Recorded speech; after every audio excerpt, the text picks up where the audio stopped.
Menteri Pertahanan Prabowo Subianto santer disebut akan dijodohkan dengan Ketua DPR Puan Maharani dalam kontestasi Pilpres 2024. Jika melihat sejumlah indikator ini, wacana itu tidak lebih hanya gimmick politik alias pepesan kosong. Munculnya wacana duet itu dialasi tingginya elektabilitas Prabowo yang juga Ketua Umum Partai Gerindra dalam beberapa survei. Sementara pada saat yang sama, elektabilitas Puan justru anjlok. Padahal selain pengurus inti, Puan juga putri Ketua Umum PDI Perjuangan, Megawati Soekarno Putri. Banyak yang percaya Mega ingin Puan mendapat tempat di Pilpres 2024 mendatang. Itu sebabnya jauh-jauh hari Mega menolak wacana amandemen kelima Undang-Undang Dasar 1945 yang membuka jalan perubahan masa jabatan presiden menjadi 3 periode atau lebih. Jika amandemen terlaksana, Presiden Joko Widodo yang sudah 2 periode menjabat bisa maju kembali di Pilpres 2024. Mega tidak menghendaki hal itu. Setelah tegas menyatakan menolak, maka kader-kadernya di DPR MPR dijaga ketat agar tidak mbalelo. Namun kelompok yang menghendaki dilakukannya amandemen Undang-Undang Dasar juga tidak tinggal diam. Produk paling nyata dari kelompok ini adalah mencuatnya wacana duet Jokowi-Prabowo. Jika Prabowo tertarik, maka kader-kader Gerindra yang akan menginisiasi gerakan amandemen undang-undang di MPR.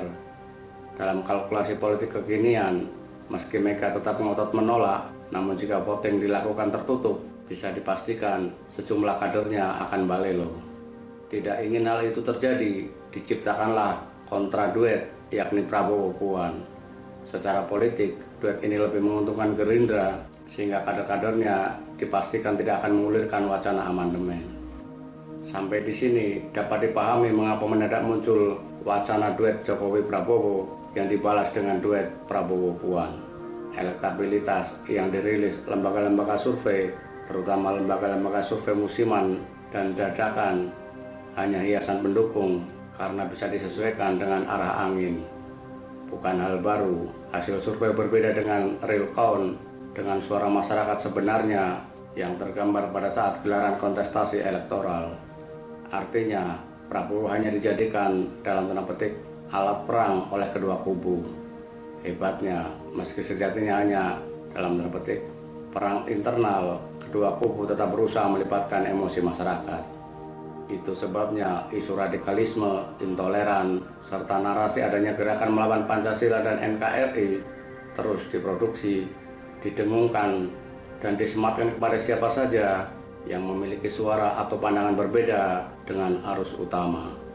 Peristiwa emak-emak dalam tanda petik keseleo jari akan di-blow up sebagai pembenar adanya ancaman serius terhadap NKRI. Kita tidak menafikan adanya kelompok yang berpaham intoleran, radikal. Kita mendukung sikap tegas pemerintah dan aparat penegak hukum. Namun menggunakannya sebagai pengesah labelisasi kepada semua orang yang sedang tidak sejalan dengan kebijakan pemerintah adalah soal lain. Sebab isu-isu demikian terbukti efektif digunakan untuk kepentingan politik. Masyarakat dihadapkan pada 2 pilihan secara hitam putih. Pilih A akan menjadi negara agama dan pendukung radikalis khilafah, atau pilih B yang berarti Pancasilais, toleran dan anti radikal. Tidak mengherankan jika isu Taliban di KPK sedemikian seksi untuk digaungkan. Tujuannya bukan sekedar menjegal pegawai KPK dengan dalih tes wawasan kebangsaan, namun target lain yang lebih besar. Jika demikian, apakah Gubernur Jawa Tengah Ganjar Pranowo hanya korban dari pertarungan di atas? Tidak dapat serta-merta disimpulkan demikian. Pesan yang ingin disampaikan Puan terhadap Ganjar, setidaknya jika dilihat dari pernyataan Ketua DPD PDIP Jawa Tengah Bambang Pacul Puryanto, sudah sangat jelas, yakni perahu PDIP kali ini untuk Trah Soekarno. Jika posisi Ganjar menguat, bukan mustahil Megawati dan kroninya akan melakoni dalam tanda petik perang di 2 front, yakni dengan pendukung amandemen Undang-Undang Dasar dan Ganjar yang juga menolak amandemen tetapi menghendaki perahu PDIP. Apakah jika pertarungan dimenangkan pengusung amandemen, duet Jokowi-Prabowo akan terjadi? Benar, sebab Jokowi membutuhkan perahu besar dengan asumsi akan berpisah dengan PDIP.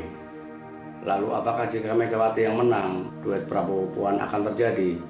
Tidak, karena Megawati tentu tidak ingin partainya menjadi subordinasi Gerindra. Mega tidak akan membiarkan pemilu 2029 menjadi milik Gerindra.